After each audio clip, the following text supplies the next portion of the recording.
quarto passo, a autoestima. Podemos prosseguir na nossa viagem rumo ao quarto passo? Será que já avançamos em direção aos valores do reino? Lembro-me de uma jovem que dizia já ter passado pelos 7 passos, mas estava aflita para saber se deveria ou não voltar com o namorado, elencando como aspecto mais importante e decisivo da sua vida.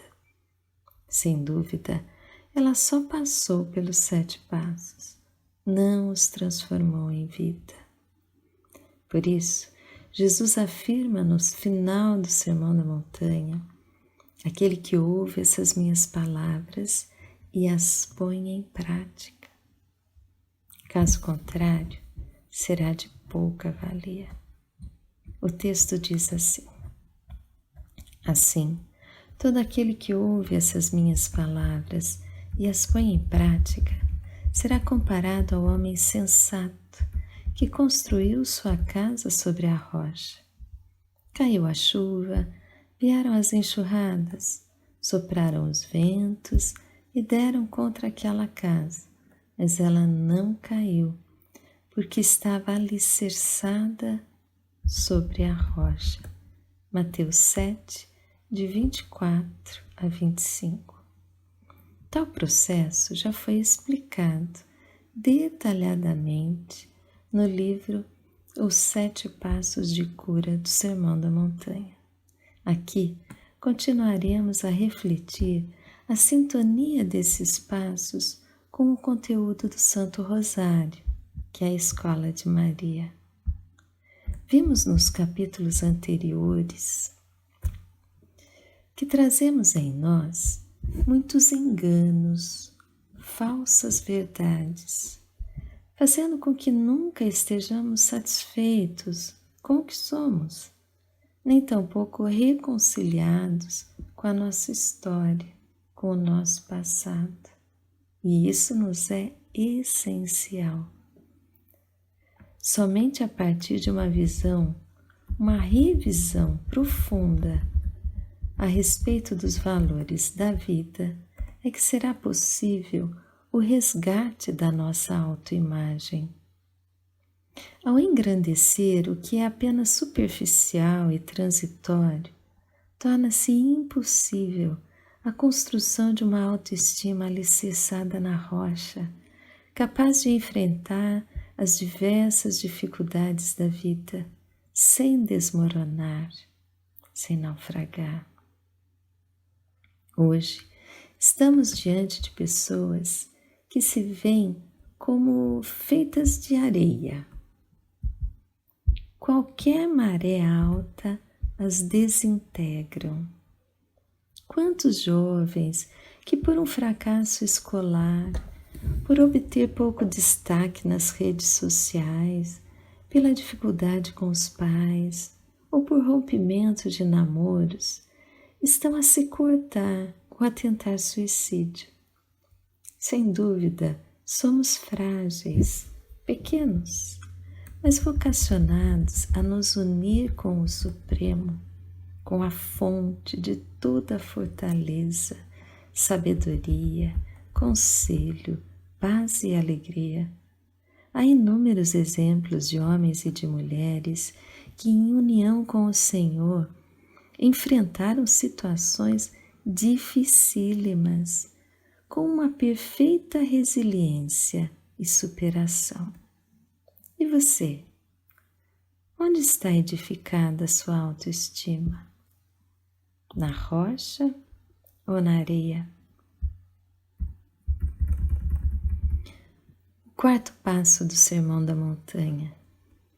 Jesus, ao olhar aquele povo sofrido, muitas vezes sentindo-se pequenos, rejeitados, sem valor, diz: vós sois o sal da terra. Ora, se o sal se tornar insosso, com que o salgaremos? Para nada mais serve, senão para ser lançado fora e pisado pelos homens. Vós sois a luz do mundo. Não se pode esconder uma cidade sobre um monte, nem se acende uma lâmpada e se coloca debaixo do alqueire, mas na luminária, e assim ela brilha para todos os que estão na casa. Brilhe do mesmo modo a vossa luz diante dos homens, para que, vendo as vossas boas obras, eles glorifiquem vosso Pai que está nos céus. Mateus 5, de 13 a 16. Se soubéssemos o potencial que existe em cada um de nós, em verdade vos digo, quem crê em mim fará as obras que faço e fará até maiores do que elas. João 14, 12. Assim, após resgatar com seus discípulos os valores do reino, Jesus enviou-os 2 a 2. Ali, na missão concreta, viram que eram capazes de realizar coisas boas, retornando com grande alegria. Este é o 4º passo, momento de salientarmos tanto a descoberta quanto o uso dos talentos naturais e dos dons espirituais. Lembro-me de um menino que estava a desenvolver muitos comportamentos inadequados, apresentava dificuldade no rendimento escolar e sentia-se totalmente sem valor. Ao pesquisarmos suas potencialidades, percebemos o seu apreço por bicicletas, começando a ajudar em uma oficina, em uma bicicletaria. Lá, saiu-se muito bem. Além de trabalharmos com ele tudo o que já explicamos até aqui, a experiência concreta com suas habilidades transformaram a sua vida. Até na escola, o seu desempenho melhorou significativamente. Sendo assim, é preciso salientar a importância da descoberta e do uso do imenso potencial concedido por Deus a cada um de nós.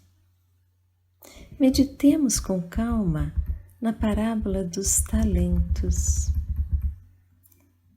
Mateus 25, de 14 a 30. São Paulo tinha consciência da importância da sua vida, dos preciosos dons recebidos para serem usados a favor de seus irmãos. Ele diz assim: anunciar o Evangelho não é título de glória para mim, é antes necessidade que se me impõe. Ai de mim se eu não anunciar o Evangelho. Se eu o fizesse por iniciativa própria, teria direito a um salário, mas já que o faço por imposição, desempenho um encargo que me foi confiado. 1 Coríntios 9, 16 a 17. Qual o encargo que te foi confiado? Antes mesmo de te modelar no ventre materno, eu te conheci. Antes que saísses do seio, eu te consagrei. Eu te constituí profeta para as nações. Jeremias 1, de 4 a 5. O 4º passo no Santo Rosário. No 4º passo da Escola de Maria, vemos esse mesmo apelo para o resgate da autoestima, descobrindo e usando os nossos dons. São João Paulo II diz assim: uma escola, a de Maria, ainda mais eficaz quando se pensa que ela a dá obtendo-nos os dons do Espírito Santo com abundância. e, ao mesmo tempo, propondo-nos o exemplo daquela peregrinação na fé, na qual é mestra inigualável. Continuemos com os mistérios luminosos. No quarto mistério luminoso, contemplamos a transfiguração de Jesus no Monte Tabor. Enquanto orava, o aspecto de seu rosto se alterou. Suas vestes tornaram-se de fulgurante brancura. Os discípulos viram a glória de Jesus. Jesus é o protótipo do ser humano. Nele, descobrimos quem é o ser humano e a que está chamado a ser. Com ele, aprendemos o que significa tornar-se homem. Jesus é o homem novo, que resgata a razão do nosso ser. Ele é a luz do mundo e nos quer como luzeiros, unidos a ele. Interessante que o texto diz que Jesus conversava com Moisés e Elias. Moisés é aquele que, a partir de uma forte intimidade com o Senhor, já não apenas via o fogo na sarça ardente, mas trazia-o dentro de si a irradiar aos demais. O texto diz assim: quando Moisés desceu da montanha do Sinai, trazendo nas mãos as 2 tábuas do testamento, não sabia que a pele do seu rosto resplandecia. Êxodo 34, 29. Assim também Elias, que viu o fogo descer do céu e consumir as oferendas no Monte Carmelo. Mas depois foi arrebatado e passou a estar no interior do fogo do divino amor.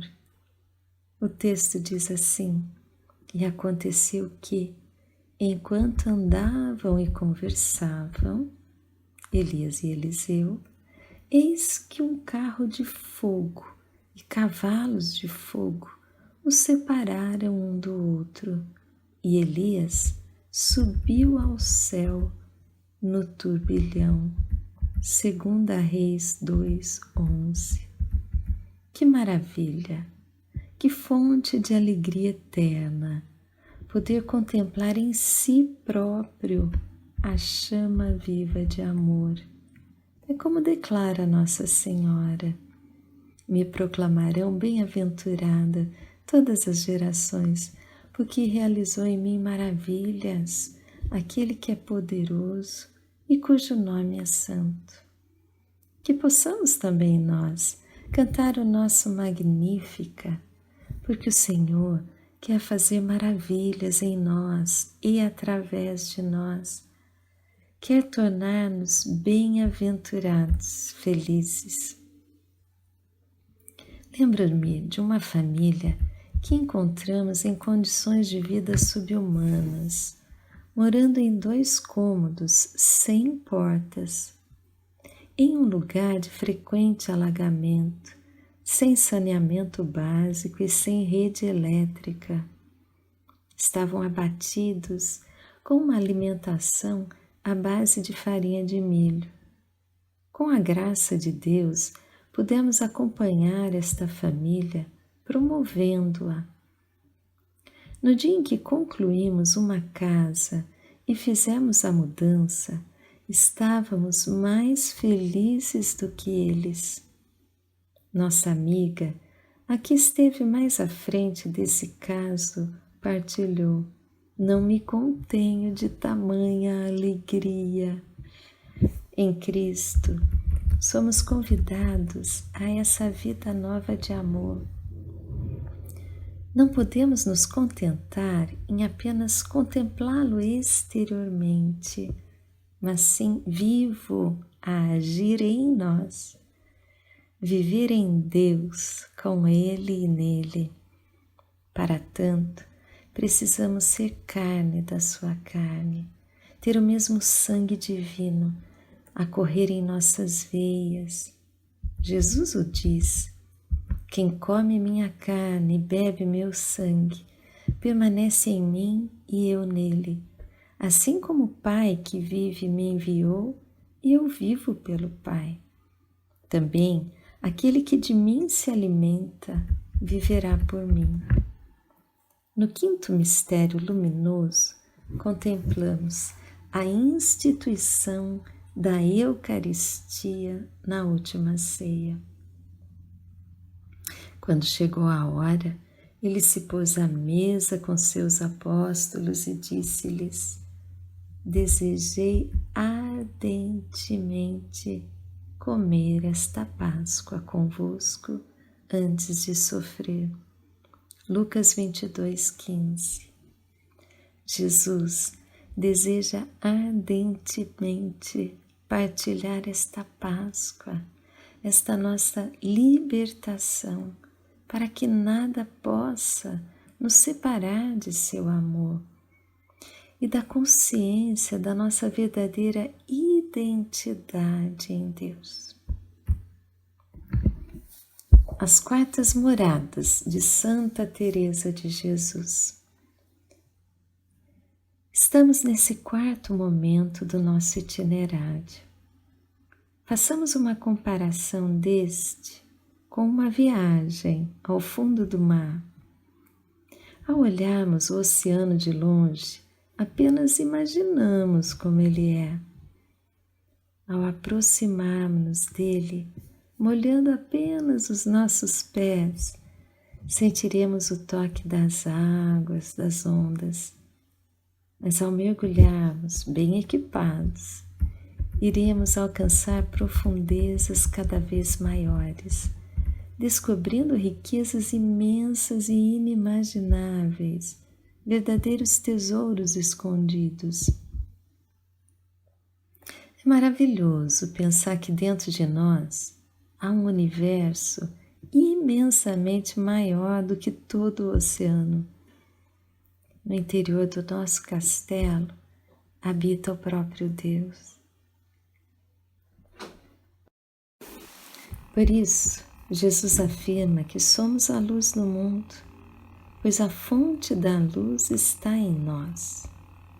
Mas, ao ficarmos presos na superfície, entretidos em passatempos, nunca chegaremos a conhecê-lo, a conhecer-nos, o que seria uma grande tragédia. Não há outro caminho, senão o da escada secreta da oração, para que tenhamos acesso ao nosso mistério, ao sentido maior de nossas vidas. Todos os dias recebemos boas sementes divinas para que floresçam no mundo. Há uma missão de amor a cada minuto, onde Deus espera o nosso sim. Aqui, nessas quartas moradas, Santa Teresa descreve o curso natural desse crescente processo de nos desvencilharmos das inúmeras inquietações provindas dos apegos nas moradas anteriores. Os que vão se confiando e se entregando a Deus já podem experimentar de forma mais profunda as alegrias de se ver agraciado, de se reconhecer um bem-aventurado, alguém escolhido e amado para desempenhar uma belíssima missão. Tal consciência vocacional fortalece-nos de tal maneira que nos possibilita a saborear, como nos explica Santa Teresa, tanto nos gostos quanto nos contentamentos. Vejamos o texto. Falemos agora do que prometi abordar aqui, a diferença que há entre os contentamentos na oração e gostos. Parece-me que podemos chamar de contentamentos o que adquirimos com a nossa meditação e nossas súplicas a nosso Senhor. Eles procedem da nossa natureza e, evidentemente, da ajuda de Deus, pois em tudo que se disser, deveis entender que nada podemos fazer sem Ele. Em suma, os contentamentos começam no que é natural em nós e terminam em Deus. Quartas Moradas 1:4. É como nos retrata os evangelhos. Primeiro, Jesus chamou os seus discípulos, fortaleceu-os na fé, na consciência do amor divino e a refletir sobre os valores e o sentido maior da vida. Nesse quarto momento, enviou-os 2 a 2 em missão, onde puderam experimentar que eram capazes, que eram servos amados de Deus. Isso gerou grande contentamento nos apóstolos. Ao voltarem da missão, o texto narra assim: os 72 voltaram com alegria, dizendo: Senhor, até os demônios se nos submetem em teu nome.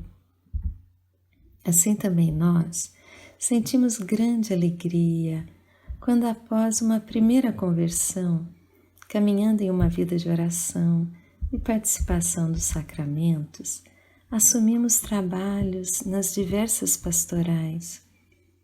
Ao fazermos uma obra de caridade, uma boa palestra, ou mesmo ao meditar de forma proveitosa a palavra de Deus, experimentamos essa satisfação, esse contentamento. Mas Jesus adverte: contudo, não vos alegreis porque os espíritos vos submetem. Alegrai-vos antes, porque vossos nomes estão inscritos nos céus. Teresa prossegue: os contentamentos são muito estimáveis quando há humildade para perceber que não se é melhor por isso. Por sua vez, os gostos começam em Deus e são sentidos pela nossa natureza, que frui tanto deles como dos que falei, e ainda muito mais. Agora me lembro de um versículo do último salmo que rezamos em prima. Ele termina assim: tu dilatas o meu coração.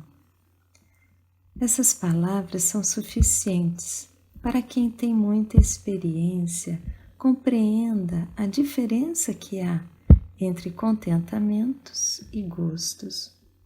Os contentamentos a que me referi não dilatam o coração.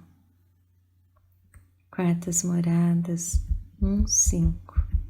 Sem dúvida, quanto mais livre estiver o coração, desvencilhado dos valores superficiais, mundanos, mais estaremos aptos a acolher e a permitir que o imenso amor divino nos dilate o coração. Desta forma, poderemos desfrutar de uma grandíssima paz, quietude e suavidade no mais íntimo de nós mesmos. O importante não é pensar muito, mas amar muito. E assim, deveis fazer o que mais despertar o amor. Quartas Moradas 1:7. Teresa prossegue, referindo-se à temática central desse passo, o fortalecimento da nossa autoestima, da consciência da missão a nós confiada. Fala sobre a importância em acolhermos com leveza as misérias que trazemos, sem nunca cairmos no autodesprezo e muito menos permanecemos a olhar os desprezos que recebemos. Reconheçamos a nossa miséria, diz Santa Teresa, e desejemos ir ao lugar onde ninguém nos despreza.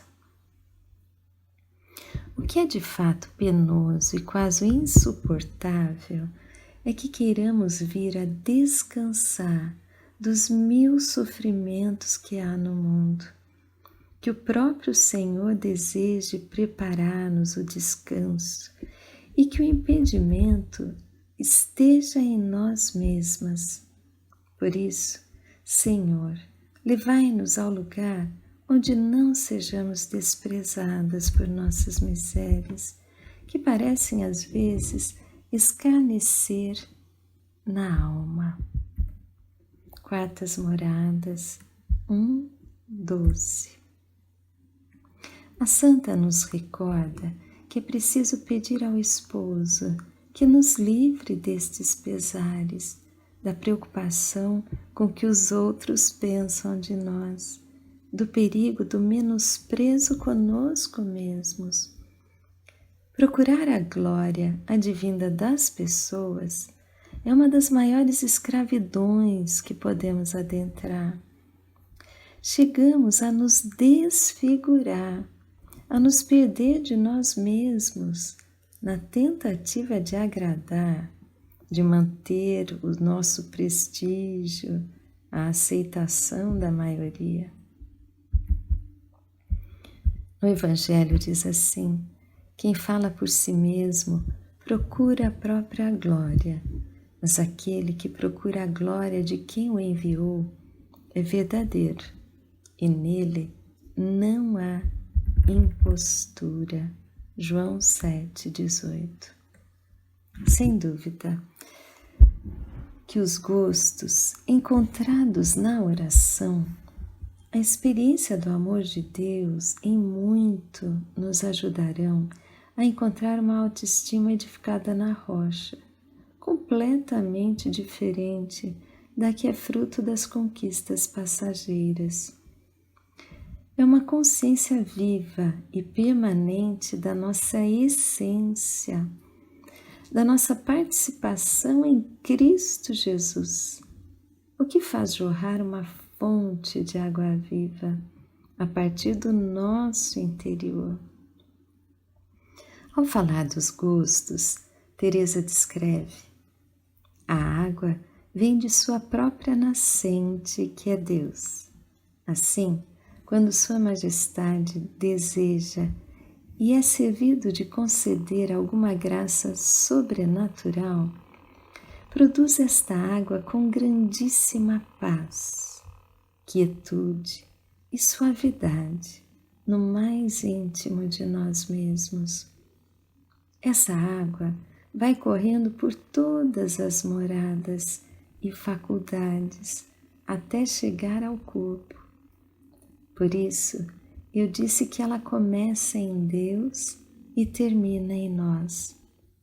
O certo é que, como constatará quem o tiver provado, todo ser exterior usufrui desse gosto e suavidade. Quartas Moradas 2:4. Abandonar-se a alma nas mãos de Deus, que Ele faça dela o que quiser, ficando a alma tanto quanto puder num total desapego do proveito próprio e resignando-se à vontade do Senhor. Quartas Moradas 3:6. Teresa alerta sobre o grande perigo nesse momento. Vós, irmãs, estáis, ao que parece, livre desses perigos. Deus vos livre da soberba e da vanglória, bem como das ilusões do demônio. Quartas Moradas 3:10. Textos de São João da Cruz relacionados ao quarto passo. No livro Cântico Espiritual, São João da Cruz também enfatizará onde deve estar edificada a nossa autoestima. Descreve a beleza de toda a criação, em especial do ser humano, chamado a estar revestido do próprio Cristo. Formosura suprema, a comunicar-nos o sobrenatural. Nele, aformoseou o Pai as criaturas, não somente, mas podemos dizer, deixou-as totalmente vestidas de formosura e dignidade. Acrescenta, as criaturas são, na verdade, como um rastro da passagem de Deus, em que se vislumbram sua magnificência, poder, sabedoria e outras virtudes divinas. Segundo a palavra de São Paulo, o Filho de Deus é o resplendor de sua glória e figura de sua substância. Convém, portanto, saber que só com esta figura de seu Filho olhou Deus todas as coisas, isto é, deu-lhes o ser natural, comunicando-lhes muitas graças e dons da natureza, de modo a torná-las acabadas e perfeitas. Assim o dizem esses termos do Gênesis. Olhou Deus todas as coisas que havia feito, e eram muito boas. Para Deus, achar as coisas muito boas significa o mesmo que as criar muito boas no Verbo seu Filho. Não bastou comunicar-lhe o ser e as graças naturais com o seu olhar, como dissemos, mas tão somente com essa figura de seu Filho, deixou-as revestidas de formosura, comunicando-lhes o ser sobrenatural. E isto se realizou quando Deus se encarnou, exaltando o homem na formosura divina e, consequentemente, elevando nele todas as criaturas, pelo fato de se haver unido o próprio Deus com a natureza de todas elas no homem. Assim, disse o mesmo Filho de Deus: se eu for exaltado na terra, atrairei a mim todas as coisas. Cânticos Espirituais 5:4. Estamos a refletir sobre o resgate da autoestima, do reconhecimento da riqueza, não só do nosso ser, como de cada criatura amada, mas para aproximarmos-nos desse mistério, das imensas maravilhas que se encontram em nosso interior, é preciso estarmos a sós com o Senhor. O Senhor sonda-nos e conhece-nos, quer revelar a si mesmo e também quem somos nós, qual a nossa missão. No Evangelho de João lemos: quem me ama será amado por meu Pai, eu o amarei e me manifestarei a ele. Quem me ama, eu me manifestarei a ele. Eu convido você agora, se possível, fechar os seus olhos, soltar os seus ombros, respirar fundo, pedindo que o Espírito Santo de Deus, como Santa Teresa nos narrou, venha como uma forte água, uma água cristalina que jorra a partir do nosso interior. que vai nos inundando por inteiro, que vai retirando de nós tanto peso, tantas amarguras, tantos sentimentos de abandono, de rejeição. Porque o Senhor diz: antes que fosses gerado no seio da tua mãe, eu já te conhecia, eu já te amava, eu já sonhava com uma linda missão, porque eu já contava com você, filho amado, filha amada do meu coração. Venho dilatar o teu coração.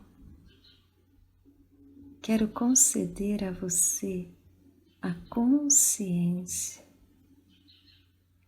da grandeza da tua vida, do que eu quero fazer com a tua história. Conheces a vida de muitos santos, pois muito mais quero fazer na tua,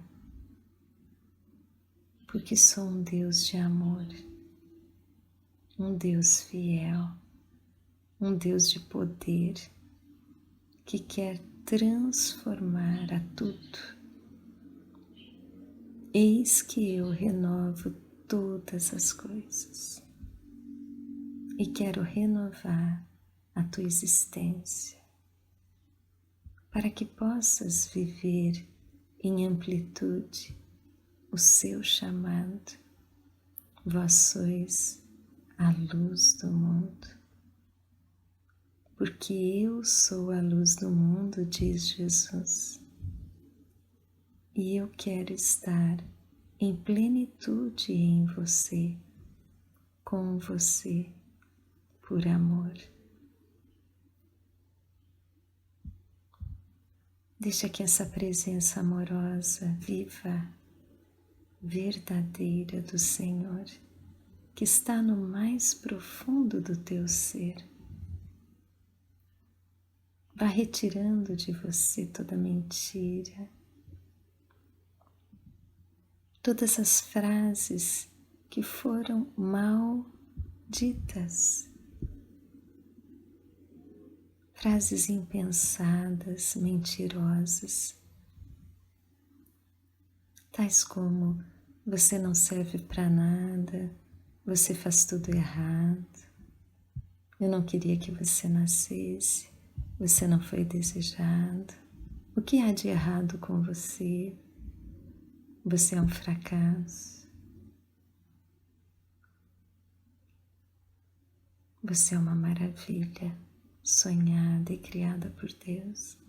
Deixa que essas mentiras ditas por pessoas que estavam num mau momento e não sabiam o que estavam falando, deixa que saia de você, para que a tua verdade floresça. Porque você tem todos os dons, todo o potencial necessário para viver em plenitude a tua missão, nada te falta.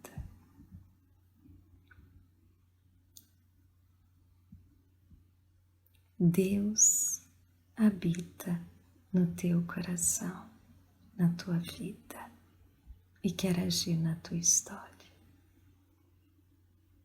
Louvado seja o nosso Senhor Jesus Cristo, para sempre seja louvado.